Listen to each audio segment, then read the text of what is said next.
Hello everyone, thank you for joining this presentation even though it's not a live session. My name is Emil Rakadziev, I'm software architect and product manager at Espro. Today I will be talking about practical aspects of the Orchestra standard. Let's see what our agenda is. First we will cover some basics about the Orchestra standard and see what benefits it offers. We will also go through some tools that the fixed trading community offers to its members to work with Orchestra.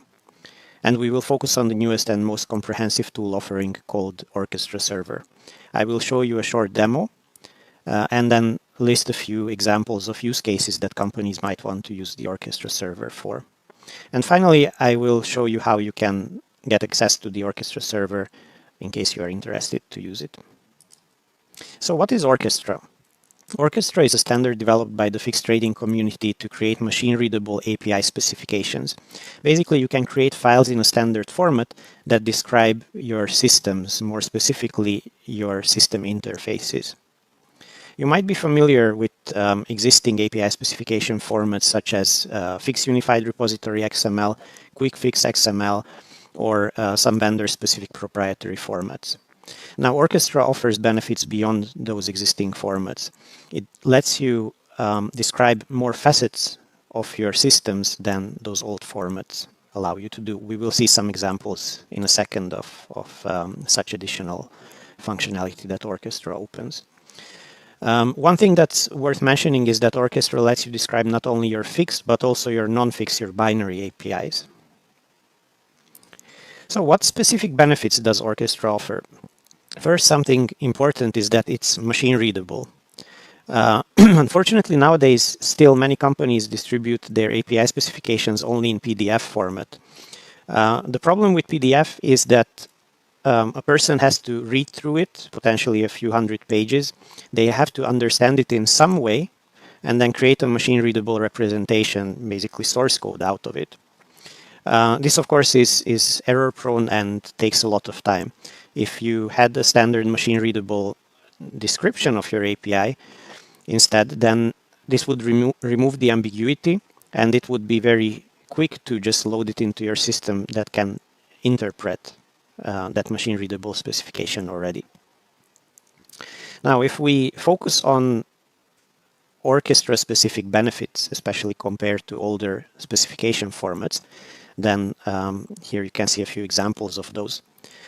Firstly, existing formats usually allow you to describe only one structure for each of your messages. This can be a problem in many cases. If we take as an example the execution report, then we know that an execution report is not one execution report, but it can be an acknowledgement, it can be a reject, it can be a partial fill, full fill, and so on. And each of those can be different depending on what asset class you use them for. Now, in Orchestra, you can describe all those different variants for each of your messages and other elements using scenarios. Orchestra also allows you to describe dynamic aspects of your API, not only static aspects. By static, I mean messages and their structure. But in Orchestra, you can describe also how those messages are used, who sends them to where, what values the text should have, and in what sequence they follow.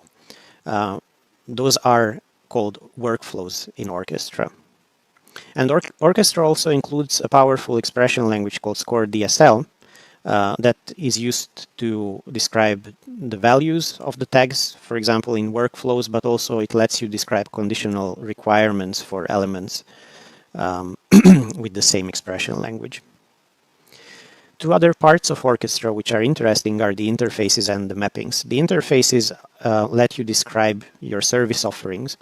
Essentially, what this means is that it lets you describe in a standard way to your counterparties where and how they should connect to.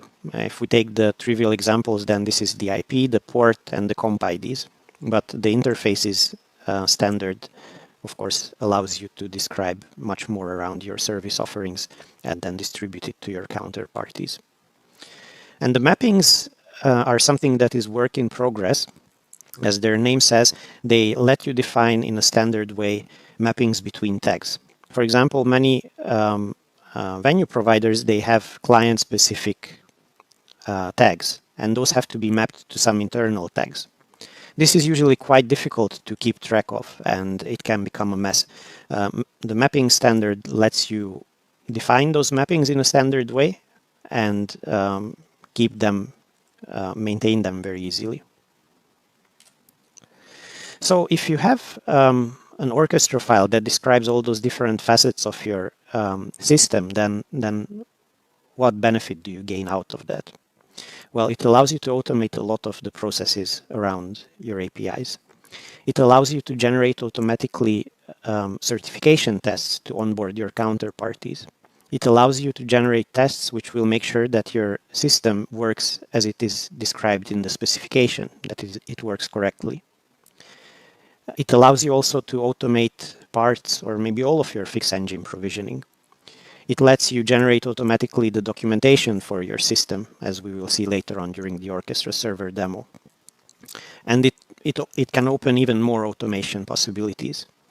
And this, of course, means that you can roll out your new system versions much quicker, and you can get your counterparties to connect to your systems much quicker, which means that they can trade quicker, which of course has an effect on your bottom line.